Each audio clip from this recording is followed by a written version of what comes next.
소위 박근혜 정부에서 이렇게 이를테면 국정원의 이제 국민 세금을 뭐 통치 자금이라는 명목으로 막 떡값으로 막 나눠주고 잘못된 표현이에요. 뭐 이런 것들을 막 하는 게 이를테면 발각되지 않을 것이다. 그리고 우리 정권이 계속 갈 수 있다는 어떤 그 믿음이 있었기 때문에 그냥 그 범죄에 그냥 맞아요. 가담을 하는 거예요. 그냥 막 하는 거예요. 예. 아니, 이래도 누가 나한테 뭐라고 할 사람 없겠지. 법률적 도덕성, 예. 법의 정의성, 네. 법의 적법성 이런 등등에 대한 개념이 하나도 없는 거예요. 그렇죠. 그럼 우리 아버지 때 했던 거 봤더니 예. 대통령은 왕이고 대통령 자기 먼저 내 나라고 내 집이고 그러니까요. 내 재산이 마음대로 해도 된다 이렇게 실제, 봤는데 예. 돈이 떨어지니까 이재만한테 돈 가져오라는 거예요. 이제 본론으로 작년 들어왔죠. 9월 달에. 예. 그렇죠. 작년 이제만. 9월 달에 7월 달까지 이제 분위기가 이제 태블릿 PC 뭐 보도되고 이러니까 분위기가 수상하니까 일단 중단시켰다가 9월 달에 다시 그렇죠. 돈 갖고 오라고 2억을 두 배로 늘리라고 그랬죠. 2억을 받아서 그 관제에 넣어줬다는 거 아니에요. 예. 그렇죠. 그거를 최순실 도피 자금으로 주려고 했을 것 가능성이 있다라고 지금 추정하는 거죠. 근데 그 시점을 보니까 예. 이제 9월 3일 날 최순실이가 독일로 갔고 그게 한 열흘 이후에 예. 갖고 왔더라고요. 어허. 그러니까 최순실이가 가기 전에 전달했을 가능성은 별로 없고 근데 독일로 뭐 송금했나? 미리 송금은 하기는 어려울 겁니다. 근데 미리 최순실에게 돈을 전달하고 그걸 메웠을 가능성은 있겠죠. 어디서 땡겨갖고 예. 마이크. 뭐 그럴 수 있고 그다음에는 이게 그 이후에 이제 탄핵 그 심판 청구가 그렇죠. 됐잖아요. 예. 그걸 예상을 하고 변호사비 등등으로 많이 들어갈 것, 목돈이 들어갈 돈을 것으로 좀 했기 때문에 쟁여놨구나. 그러니까 미리 예. 비축을 좀 해놔야 됐다는 생각도 했을 거예요. 그때는 이제 검찰 수사는 예견이 됐던 거잖아요. 예. 그리고 변호사 비용이 사실상 이게 간단한 사건이 아니기 때문에 네. 한두 푼이 들어가는 건 아니라는 건 본인도 알았을 거 아니에요. 지금 5만 원짜리 현금으로 변호사들이 500에서 2천만 원까지인가요? 그러니까 다 현금으로 변호사 비용을 받아가지고 그 수임료가 5천만 원인가 뭐 그랬다는 거 그게 이제 같아요. 추정이 다 SBS 확인된 보도는 것도, 다 확인된 예. 건 아니고요. 예. 제가 확인된 거는 예. 그 탄핵 심판 사건에 일반 그 유명 변호사 아닌 사람들은 500만 원 받은 건 제가 직접 확인했어요. 이재화 기자님. 예, 예. 확인을 했고 그 중에 제가 아는 사람 몇 사람 있으니까 오지랖이 넓잖아요. 그 얼마 받았냐고 사석에서 물으니까 네. 500 받았는데 네. 지금 저 박근혜 주 변호사가 누구예요? 유영아. 유영하 변호사는 변호사. 얼마 받은지는 모르겠다. 유영하 변호사가 나눠줬대요. 현금으로요? 예. 야, 유영하 변호사는 유영하 나눠 나눠줬는데 그 유영하 변호사 적어도 유영하 변호사는 얼마 받았는지 아무도 모르고 아마 남도 지가 다 먹겠죠. 형사사건별로는 그보다 저 7명이잖아요. 예. 7명이기 때문에 그보다 더 많이 받았을 거고 예. 그 배당도 유영하 변호사가 했다고 이야기합니다. 자, 이제만 안 본 건 정호성 다 돈 받았죠? 네. 자, 이게 온갖 방송에서 다 제각기 얘기해요.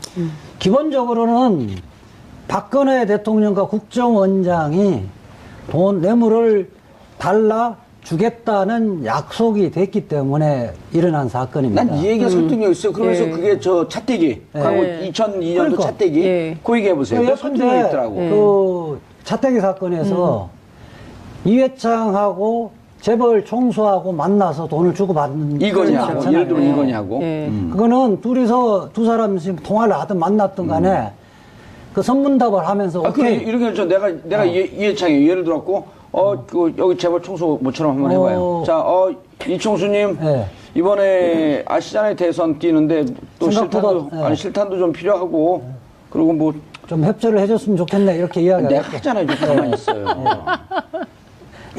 뭐 요즘 기업도 잘 돼, 기업도 좋고, 저도 좋아야 되는 거 아닙니까? 서로 돕고, 누이 좋고, 매부 좋고, 서로 돕고 삽시다.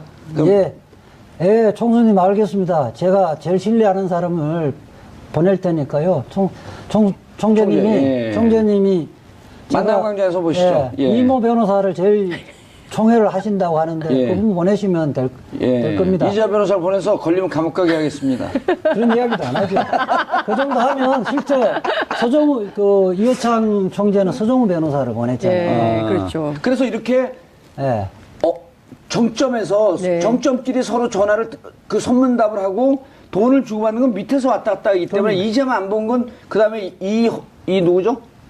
정호성? 기조실장 이현수? 이현수 예.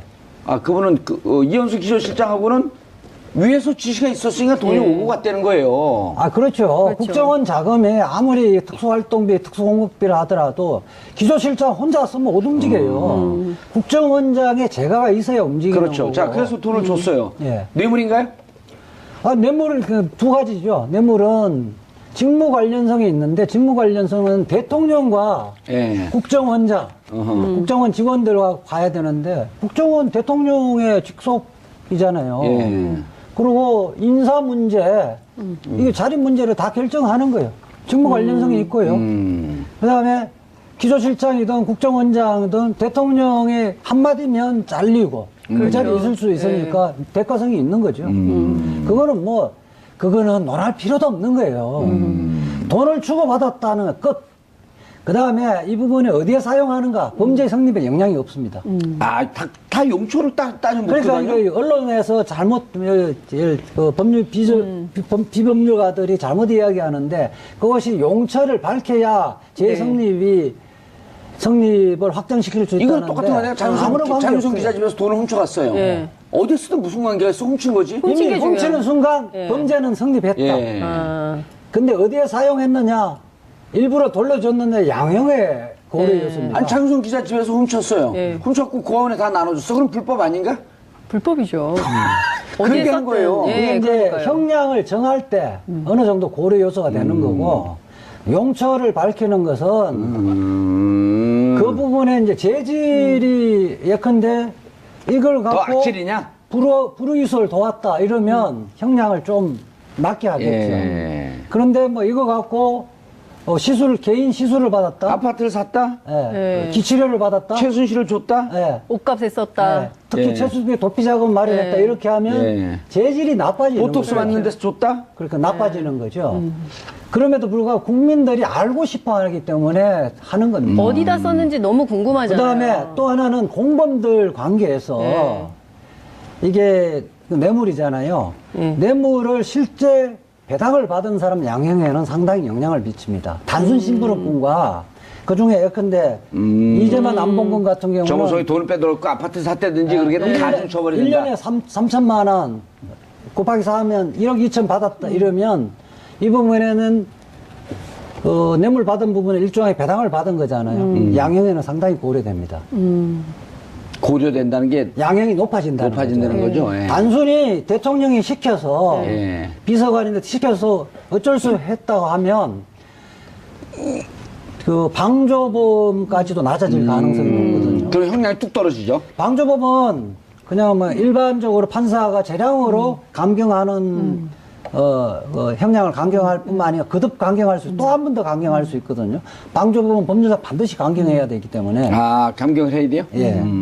그런데 이제 이제만 안 본 거는 이미 방조범 수준을 넘어선 게 지금 현재까지 드러난 것만 하더라도 연 3천만 원씩 1억 2천만 원을 일단 떡값 명목으로 예. 요즘 떡이 왜 그렇게 비싼지 모르겠지만은 떡값 명목을 받았기 때문에 그건 재미없어요. 그냥 계속 하세요. 떡값 명목으로 받았기 때문에 네. 실질적으로 공동정보물에서 깊숙이 관여를 했다는 거예요. 방조범 수준이 아니라 뇌물의 공동정보물이 된다는 거예요. 근데 저는 이런 생각도 해봐요. 지금 보면 그 안봉근, 이재만, 정호성의 진술은 있지만 지금 박근혜 전 대통령에 대한 수사가 하나도 안 돼 있는 거잖아요. 그래서 이제 직접 구치소에 가서 검찰이 그 방문 조사하겠다 이런 얘기까지 나왔는데 저는 박 전 대통령이 어떻게 진술할지 모르겠어요. 입을 닫아버리면 모르네? 입을 아니야, 닫을까 근데- 아니면은 저는 오히려 적극적으로 근데 그런 적이 없다라고 하면서 진실공방으로 갈 가능성도 있지 않나. 아니야. 그 문제도 이미요. 박근혜 전 대통령이 돈을 받았다는 거는 확인됐습니다. 네. 본인의 진술 필요 없어요. 필요 없어요? 피해자 신문 조서는 새로운 거를 밝혀내기 위해서 하는 것이 아니고 우리 형사소송법은 피해자에게 소명 기회를 주는 겁니다. 피의자 자기 방어권. 피해자를 소환해서 진술 거부권 고지한다고 해서 기소를 못하는 게 아니에요. 아, 자기 방어권을 준다? 그럼요. 소명 그리고 기회를 줘야 돼서 확인은 됐는데 검사라는 하고 싶은 것은 말 해봐 이런 거예요. 검사는 반드시 기소를 하기 위해서 필요한 정보만을 뭐 취득하려는 것이 아니라 객관의 의무가 있는 거거든요. 마이크 치지 마세요. 피해자 유리한 진술도 수사 기록에 남겨놓아야 할 의무가 있는 거거든요. 그래서 이것이 이렇게 되면 법정에 갔을 때 예. 검사의 주장이 좀 더 신빙성이 있어요. 피의자가 충분히 자기 방어권을 하기 위해서 소환을 했지만 본인은 거부했다. 아니면 소환해서 이러이러한 증언을 했지만 증거에 따라서 또 다른 제3자의 증언에 따라서 이 부분에 대해서는 거짓으로 판단된다. 그렇게 되면 재판할 때 다 참고가 되는 거죠. 우리가 충분히 줬네 기회를. 그리고 진술할 때 그거를 검사가 고지를 하잖아요. 네. 불리한 진술은 하지 않아도 되고 거부할 권한이 유리한 있고. 진술도 할 수 있습니다. 유리한 진술은 하면 언제든지 조서에 반영을 하고요. 그러니까 불리한 진술을 만약에 진술 거부를 포기하고 하면 재판에서 유죄의 증거로 사용될 수 있습니다. 이 이야기를 다 하거든요. 재판 받을 때 네. 재판 받을 때 피의자가 네. 피의자는 그 위증이나 허위사실 이런 거에 그 추가로 죄를 묻지 않거든요. 왜냐하면 본인은 자신의 방어를 위해서 거짓말을 할 수도 있다라고 하는 것을 거기서는 용인해 주는 거예요. 아하. 자기 비호의 본능을 갖고 예. 있잖아요. 네. 그렇죠. 자기 네. 예, 많이 그거는 하죠. 권리예요. 네. 그런데 이제 그래서 이제 제가 이야기하는 그는 어떤 대부분이 피해자 신문을 반드시 의무적으로 받아야 되는 걸로 생각하는데 그렇지 않다. 안 받아도 된다. 그거는 권리예요. 박근혜 피해자. 전 대통령 수사 안 해도 이 사건 아무 관계가 거지. 없다. 그냥 가는 거죠. 그렇지만은 적법 절차에서 변명의 기회를 줘야 되기 때문에 그 기회는 피해자 신문 조서를 그러니까 피해자 신문은 해야 되고 본인이 거부해버리면 받을 길이 자, 그럼 없습니다. 안봉근, 이재만, 정호성, 예. 그 다음에 박근혜 대통령, 예. 자, 직무용, 그리고 그 뇌물죄, 네. 이현수, 예. 직무연관, 그 다음에 그때 당시 국정원장 했던 세 명의 국정원장, 이병기 등등. 예. 자, 직무연관성 있으므로 뇌물죄. 예, 뇌물죄는 이미 성립됐고요. 근데 그 원장들도 성립이 돼요? 뇌물 공격죄가 성립하죠. 이 여러 권리네. 그렇게 그래서 되죠. 게이트 얘기가 나오는 거 아니에요? 대형 사고네. 그리고 이제 그 제일 첫 번째 국정원장이 저 누구죠? 박근혜 대통령 때 남재준? 남재준 죄가 제일 크죠. 남재준 원장이 그게 이제 이른바 법률 성계적 공동정범이라 해서 그 이후에 이제 국정원장 이병호라든지 그 두 번째가 누구죠? 그게? 이병기 아니에요? 이병기 이병호. 이병호잖아. 이병기 국정원장은 자기가 개입한 때부터만 책임지면 되는 거예요. 뇌물 공격죄 승계적 공동 정범. 정범. 야. 가담한 시점부터 책임을 지지 그 이전의 것까지를 알았다 하더라도 책임을 안 집니다. 이런 거죠. 예를 들어 서 남재준이 시작을 했어요. 네. 자, 우리 뇌물관계 돈 줘라. 했는데 이병기가 왔어. 보니까 돈을 계속 주고받았는데 저 끊을 수도 없고 대통령이 달라고 하니까 끄떡떡 있는데 여기서부터 남재준의 죄는 원초적이기 때문에 제일 크고 예. 이병기 같은 경우는 승계적 공동정범이기 때문에 적극적보다도 조금 소극적이가 좀 떨어지고 그때부터 했어요, 그냥. 그때부터. 자기 임기 때까지만. 근데 남재준은 그 이후까지 쭉 가는 거예요?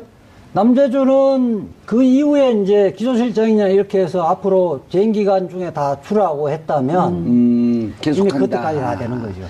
야, 그럼 이게 세 명의 국정원장도 다 뇌물 공여죄. 그다음에 이현수 뇌물 공여죄. 이재만, 안봉근, 정호성 뇌물 수뢰죄. 수뢰죄. 박근혜 뇌물 수뢰죄. 네. 일단 여기서 기소되는 사람들만요.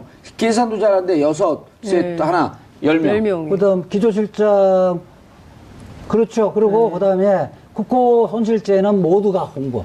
야, 국고 손실죄가 큰데 국고 손실죄가 5억 이상일 경우에는 10년 이상에서 무기징역인데. 무기까지 되는 거죠. 10년 이상에서 무기. 예. 무기니까. 국고 손실죄는 특가법상 제5조 국고 손실죄. 제가 오늘 변호사님 두 분하고 같이 그러니까 그게 뭐냐면 일반 기업체 횡령에 네. 10배로 재질이 나쁜 걸 봅니다. 특경법상보다 특가법이 더 나쁜 그러니까 거예요. 네. 특경법상의 횡령은 50억 이상일 때 양형을, 법정형을, 국고손실죄는 5억 5년, 이상에 5억 똑같이 일 때. 규정하고 있는 거예요. 최소한 10년 특경법. 이상은 감옥에 있을 수밖에 없는. 특경법은 특정 경제범죄 가중처벌법이고 네. 특가법상은 뭔지 잘 모르겠어요. 특정 가중처벌법 어쩌고저쩌고. 특정 범죄 범죄 가중처벌, 특정 범죄 그래서 등에 관한 요거는 가중처벌 국고손실은 특가법에 들어가 있어요. 네. 그 특경법은 50억이 넘을 때 10년에서 네. 무기. 네. 특가법은 5억이 넘을 때 10분의 1인데 하고 똑같은 거예요. 그 이유는 국민 세금에 손을 댔기 때문인 아니, 거죠. 그런 거 아니라니까 우리 돈. 우리 돈. 장 기자님하고 내 국민 돈. 세금이라고 하지 말고 우리 돈. 네. 내 그래서 돈. 이재하 변호사님 돈. 네. 그래 내 돈 딱 돌리도. 와요. 여기 그 카메라 기사님들 돈. 다 열받아야 돼요. 그러니까 일반 그렇죠. 횡령죄 같은 경우는 1억 이상이어야 구속되는데. 근데 전 참 이해가 안 가는 게 일전 한 푼 쓴 적이 없다고 그러잖아요. 아니 그것도 받아고 최순실 줬다는 얘기예요. 거의 한게 다 있잖아요. 아니, 본인이 서는 거는 다 공적인 거로 생각하는 거예요. 예. 그러니까 예전에 제가 그 이제 새누리당이죠. 네. 새누리당 시절에 그쪽 정당에 출입할 때? 예, 출입할 때 그 의원들 취재를 좀 해보면 박근혜 전 대통령의 인식이 이렇다는 거예요. 이 나라는 내 나라, 너희는 나의 백성. 고로 너희들은 내 말을 들어야 되고 내 맘대로 해야 된다라는 인식이 꽉 차 있다는 거예요. 그래서 네. 제가 그래도 저 국회의원을 몇 선을 하고 정치를 몇 년을 했는데 벌써 십몇 년 넘게 정치하신 분이 설마 그런 생각을 하겠냐 했더니 아니라니까 진짜 그런 생각이라니까 이랬거든요. 그러니까 그러지 않고는 상상할 수 없는 것이고 실제 이것이 이명박근혜 정권 이후에도 제가 언젠가 컨틴전시 플랜 얘기했었지만 네. 이 정권은 50년 100년 해야 된다고 가져갈 거라고 생각했던 했던 거예요. 최소한 20년. 그렇죠. 그렇기 때문에 이 나라에서 국가 예산이든 뭐 사람이든 무엇이든 마음대로 해도 된다는 생각이 너무 강했던 거예요. 대통령 후보 시절에 네. 그 이야기를 했잖아요. 내가 아니라는데 왜 그러냐 이런 말을 자주 했잖아요. 맞아요. 그러니까 내가 곧 법이고, 그러니까 짐이 곧 국가라는 생각이니까. 그렇죠. 네. 군주 쓰죠, 군주. 네. 그 생각이라는 거예요. 지금도 네. 내가 쓰면 공적이라는 생각을 하는 거예요. 그러니까 중세의 고황제라고 생각을 하는 거지. 그래서 오늘 우리가 아침에 이제 같이 방송을 했지만, 정두원 의원이 이런 얘기를 해요. 그 문고리 3인방 같은 경우는 면담료를 받았다는 거예요. 네. 그러니까 오면은 이분들 만나려면 이분들이 어린 친구들인데 미안합니다. 이 친구들 만나러 오면은 재벌들이나 이런 사람들이 기본적으로 면담을 해갖고 청탁을 하기 때문에 면담료를 주는데 임기 내 4년 동안 1인당 1,000억은 넘었을 것이다. 관세를 내네, 관세. 예. 통관세 받는. 1,000억은 넘었을 것이다. 그래서, 근데 그거를 통장으로 주지 않고 현찰로 줬기 때문에 지금 우리 정부에서 현찰 탐지기를 만들어갖고 현찰 탐지기를 가졌지. 가져서 현찰이 딱 나오면 이 사람들 돈일 거다 이거예요. 그러니까 저는 집에 가면. 이게 들어줘, 정말 얘기해. 저 현찰 탐지기에 엄청 웃었는데 뿐만 아니라 잘 생각해 보면 2014년 그 11월에 정윤회 게이트가 터지지 않습니까? 그러니까 이른바 그것이 그 십상시 파문이었어요. 네. 그때 얘기가 나왔던 게 뭐였냐면 정윤회 씨를 만나려면 그리고 인사청탁하는데 7억 얘기가 있었거든요. 그러니까 그때부터 돌이켜 봐서 저는 조사를 확대해야 된다는 거죠. 비자금 사건이 비단 이 국정원의 어쨌든 특수활동비만 손대지 않았을 것이고 그밖에 다른 영역에서의 그런 자금들이 공공연하게 전달이 근데 됐다면 그게 아니, 이게 조사를 할 수 있으면 해야죠. 내가 이자 변호사한테도 해야 되는데 얘기를 증거가 하는데. 나와야 조사를. 이자 변호사한테도 얘기를 안 했는데 네. 작년에 네. 여름 8월 15일, 12월 사면복권 얘기가 나왔잖아요. 네. 작년인가 재작년인가 어쨌든 나왔을 때 제가 기자하고 얘기하다 야 사면복권 얘기하는데 그러니까 이렇게 얘기해요. 그 기자가 자기도 정확한 건 아니지만 선배 사면복권 안 되고요. 한 30억 갖다 좀 해줄 거요. 어디다가요? 박근혜 정부에? 청와대에다가 그래서 야 미쳤냐 그랬더니 저는 돈 안 주면 안 움직여요. 근데 그게 내가 그때 싫어해요? 속으로 이거 싫어요. 그래서 이 기자한테 저도 뭐 들었던 것 같은데. 야. 그 진짜요? 기자한테 그냥 우리 집사람한테도 얘기했다니까 집사람은 그러고도 하자는 거야. 30억을 내자고요? 아니 이제 그러고도 할 정도로 절실하다고 이제 집사람 얘기하는데 그래서 내가 기자더러 그럼 또 들어가는데? 야 기자더러 그 뇌물이죠. 뇌물 네. 공유죠. 너 이거 문제가 있지 않냐는데 그럼 그런 어떤 거- 기자가 그런 얘기를 하지? 난 그것도 참. 청와대 출입하는 기자였었는데 네. 그래서 청와대가 그런 분위기가 많이 있었다는 거예요. 공천, 그 새누리당 공천할 때도 그런 이야기도 많이 있었던 건데. 그 얘기는 뭐 환관 공공연한 정치의 기본이 그거잖아요. 환관 정치는 우리 박근혜 대통령이 이제 후보 시절에 대통령이 되면 가장 우려했던 게 일반적으로 예상했던 게 환관 정치가 횡행할 것이다. 맞아요. 예. 박근혜 대통령은 세상 물정을 모르니까 모른다. 주변 문고리들이 환관이 돼서 환관들 하려면 다 통관세를 기본적으로 받잖아요. 통과세 자기들이 면담료. 권력이 생각하기 때문에 자기들이 어떻게 이야기하느냐에 따라서 그래라 이렇게 하는 게 환관 정치 아니에요. 그러니까 그 방은 늘 문이 잠겨 있었어요. 국회의원회관에 박근혜 대통령. 아. 네, 그러니까 취재가 굉장히 어려웠어요. 그러니까 지나가다가 우연히 만나서 붙잡고 몇 마디 물어봐도 잘 답변을 안 하고 그랬었어요. 지금 안봉근 저 양반은 위험한 게 예. 경찰 인사는 저기서 따 있다는 거 아니에요? 그런 얘기가 있죠. 예? 예. 저 지금 수사하게 되면 속속 나올 것 같아요. 이거 진짜 빠져나가기 이제 영원히 못 나올 것 같아요. 그러니까 정호성 최순실 게이트에서는 정호성과 관련된 예. 내관만 건드린 거다는 그렇죠. 이야기가 횡행했었죠. 예, 최순실 게이트에서. 네. 알겠습니다. 이재 변호사님 중요한 게 뭔지 아세요? 끝났어요.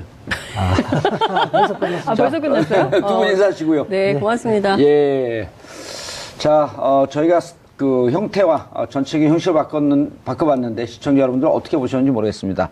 조금 더 편하게 쉽게 다가가고 고품격을 유지할 수 있는 방송을 만들 수 있도록 노력하겠습니다. 여러분들이 정치에 관심을 가져야지 여러분들이 낸 세금 털리지 않습니다. 신경 써주시기 바라겠습니다. 문답을 하면서 그래, 오케이. 이렇게 해서 내가 이해창이 예를 들었고, 여기 재벌 청소 모처럼 한번 해봐요. 자, 이청수님, 네. 이번에 아시잖아요. 대선 뛰는데 또 생각보다, 네. 실탄도 좀 필요하고, 그리고 뭐, 좀 협조를 해줬으면 좋겠네 이렇게 내가 이야기하죠. 했잖아요. 좀 가만히 있어요. 뭐 요즘 기업도 잘 돼, 기업도 좋고, 저도 좋아야 되는 거 아닙니까? 서로 돕고, 누이 좋고, 매부 좋고, 서로 돕고 삽시다. 그럼 예, 총수님 알겠습니다. 제가 제일 신뢰하는 사람을 보낼 테니까요. 총재님이 예. 총재님이 만남 광장에서 보시죠. 예. 이모 변호사를 제일 총회를 하신다고 하는데 예. 그분 보내시면 될 겁니다. 이재 변호사를 보내서 걸리면 감옥 가게 하겠습니다. 그런 이야기도 안 하죠. 그 정도 하면 실제 이회창 총재는 서정우 변호사를 보냈잖아요. 예, 그렇죠. 그래서 이렇게 예. 정점에서 네. 정점끼리 서로 전화를 선문답을 하고 돈을 주고받는 건 밑에서 왔다 갔다 하기 때문에 이제만 안 본 건 그다음에 이 누구죠? 정호성? 기조실장? 이현수? 이현수. 예.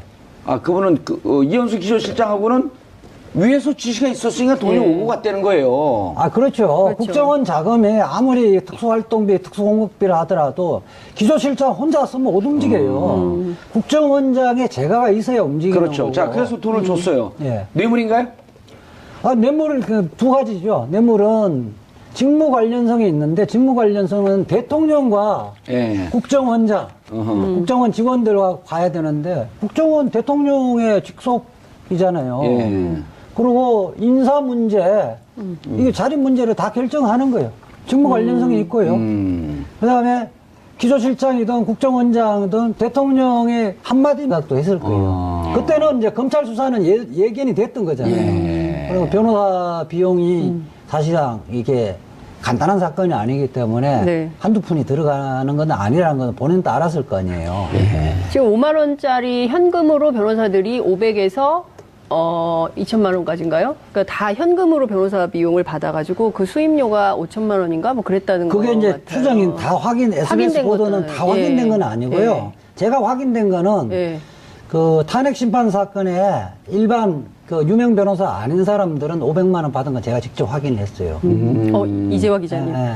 확인을 했고 그 중에 제가 아는 사람 몇 사람 있으니까 오지랖이 넓잖아요. 얼마 받았냐고 사석에서 물으니까 네. 500 받았는데 네. 지금 저 박근혜 주 변호사가 누구예요?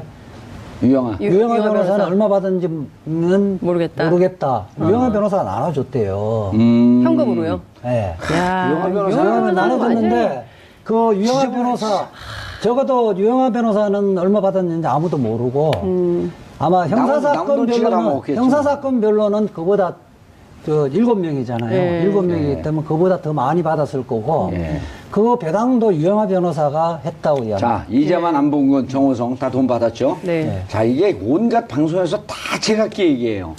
기본적으로는 박근혜 대통령과 국정원장이 뇌물을 달라 주겠다는 약속이 됐기 때문에 일어난 사건입니다. 난 이 얘기가 설득력 있어요. 그러면서 예. 그게 저 차떼기. 과거 예. 2002년도 그러니까. 차떼기. 예. 그 얘기 해보세요. 그 설득력 있더라고. 그 차태기 사건에서 이회창하고 재벌 총수하고 만나서 돈을 주고받는 이거냐고. 그렇잖아요. 예를 들면 이거냐고. 예. 그거는 두 사람이 통화를 하든 만났든 간에 그 소위 박근혜 정부에서 이렇게 이를테면 국정원의 이제 국민 세금을 뭐 통치 자금이라는 명목으로 막 떡값으로 막 그건 나눠주고 잘못된 표현이에요. 뭐 이런 것들을 막 하는 게 이를테면 발각되지 않을 것이다. 아, 그리고 우리 정권이 계속 갈 수 있다는 어떤 그 믿음이 있었기 때문에 그냥 그 범죄에 그냥 맞아요. 가담을 하는 거예요. 그냥 막 하는 거예요. 예. 아니, 이래도 누가 나한테 뭐라고 할 사람 없겠지. 법률적 도덕성, 예. 법의 정의성, 네. 법의 적법성 이런 등등에 대한 개념이 하나도 없는 거예요. 그렇죠. 그럼 우리 아버지 때 했던 거 봤더니 예.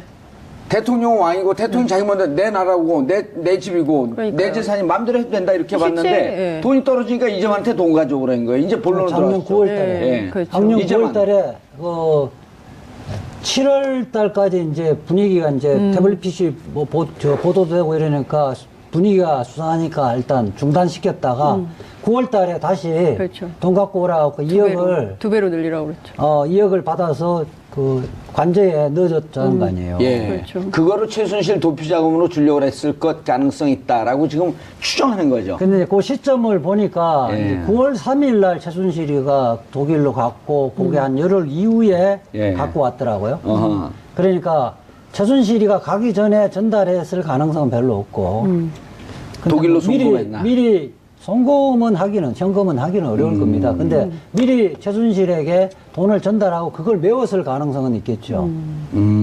어디서 땡겨갖고 예. 마이크나 뭐 그럴 수 있고 그다음에는 이게 그 이후에 이제 탄핵 그 심판 청구가 그렇죠. 됐잖아요. 예. 그걸 예상을 하고 변호사비 등등으로 많이 들어갈 것을 목돈이 들어갈 것으로 했기 때문에 쟁여놨구나. 그러니까 미리 예. 비축을 좀 해놔야 됐다는 생각. 뇌물 받은 부분에 일종의 배당을 받은 거잖아요. 양형에는 상당히 고려됩니다. 고려된다는 게 양형이 높아진다는 거죠. 예. 단순히 대통령이 시켜서 예. 비서관인데 시켜서 어쩔 수 했다고 하면 그 방조범까지도 낮아질 가능성이 높거든요. 그럼 형량이 뚝 떨어지죠. 방조범은 그냥 뭐 일반적으로 판사가 재량으로 감경하는 형량을 강경할 뿐만 아니라 거듭 강경할 수, 또 한 번 더 강경할 수 있거든요. 방조범은 법률사 반드시 강경해야 되기 때문에. 아, 감경을 해야 돼요? 예. 그런데 이제 이제만 안 본 거는 이미 방조범 수준을 넘어선 게 지금 현재까지 드러난 것만 하더라도 연 3천만 원씩 1억 2천만 원을 일단 떡값 명목으로 예. 요즘 떡이 왜 그렇게 비싼지 모르겠지만은 떡값 명목을 받았기 때문에 그건 재미없어요. 그냥 계속 하세요. 떡값 명목으로 받았기 때문에 네. 실질적으로 공동정보물에서 깊숙이 관여를 했다는 거예요. 방조범 수준이 아니라 뇌물의 공동정보물이 된다는 거예요. 근데 저는 이런 생각도 해봐요. 지금 보면 그 안봉근 이재만 정호성의 진술은 있지만 지금 박근혜 전 대통령에 대한 수사가 하나도 안 돼 있는 거잖아요. 그래서 이제 직접 구치소에 가서 검찰이 그 방문 조사하겠다 이런 얘기까지 나왔는데 저는 박 전 대통령이 어떻게 진술할지 모르겠어요. 입을 닫아버리면 모르네? 입을 아니야, 닫을까 근데- 아니면은 저는 오히려 적극적으로 근데 그런 적이 없다라고 하면서 진실공방으로 갈 가능성도 있지 않나. 아니야. 그 문제도 이미요. 박근혜 전 대통령이 돈을 받았다는 거는 확인됐습니다. 네. 본인의 진술 필요 없어요. 필요 없어요. 피해자 신문 조서는 새로운 거를 밝혀내기 위해서 하는 것이 아니고 우리 형사소송법은 피해자에게 소명 기회를 주는 겁니다. 피의자 자기 방어권. 피해자를 소환해서 진술 거부권 고지한다고 해서 기소를 못하는 게 아니에요. 아, 자기 방어권을 준다? 그럼요. 소명 그리고 기회를 줘야 돼서 확인은 됐는데 그러면 잘리고 그 자리에 있을 수 있으니까 대가성이 있는 거죠. 그거는 논할 필요도 없는 거예요. 돈을 주고받았다는 것 끝. 그 다음에 이 부분이 어디에 사용하는가 범죄 성립에 영향이 없습니다. 아, 다 용초를 따지면 그러니까 못하거든요? 이거 언론에서 잘못 법률 비법률가들이 잘못 이야기하는데 그것이 용처를 밝혀야 재성립이 성립을 확정시킬 수 있다는데 이건 똑같은 거 아니에요? 아무런 관계 장윤성 없어요. 기자 집에서 돈을 훔쳐갔어요. 예. 어디 쓰든 무슨 관계가 있어? 훔친 거지? 훔친 이미 게 훔치는 중요해요. 순간 예. 범죄는 성립했다. 예. 아, 근데 어디에 사용했느냐? 일부러 돌려줬느냐? 양형의 고려 요소입니다. 아니, 장윤성 기자 집에서 훔쳤어요. 예. 훔쳤고 고아원에 다 나눠줬어. 그럼 불법 아닌가? 불법이죠. 그렇게 어디에 한 거예요. 썼든. 이게 예, 이제 그러니까요. 형량을 정할 때 어느 정도 고려 요소가 되는 거고 용처를 밝히는 것은 그 부분에 이제 재질이 예컨대 이걸 더 갖고 악질이냐? 불우이소를 도왔다 이러면 형량을 좀 낮게 하겠죠. 예. 그런데 뭐 이거 갖고 개인 시술을 받았다. 아파트를 샀다? 예. 네. 기치료를 받았다. 최순실을 줬다? 예. 옷값에 썼다. 예. 특히 예. 최수빈이 도피자금 마련했다. 예. 이렇게 하면 예. 재질이 나빠지는 보톡스 거죠. 맞는 데서 줬다? 그러니까 나빠지는 거죠. 그럼에도 불구하고 국민들이 알고 싶어 하기 때문에 하는 겁니다. 어디다 썼는지 너무 그 궁금하잖아요. 다음에 또 하나는 공범들 관계에서 네. 이게 그 뇌물이잖아요. 뇌물을 실제 배당을 받은 사람 양형에는 상당히 영향을 미칩니다. 단순 심부름꾼과 그 중에 예컨대 이재만 안봉근 같은 경우는 정호성이 돈을 빼돌고 아파트 샀다든지 그렇게 되면 가중 처벌이 된다. 1년에 3천만 원 곱하기 4하면 1억 2천 받았다 이러면 이 부분에는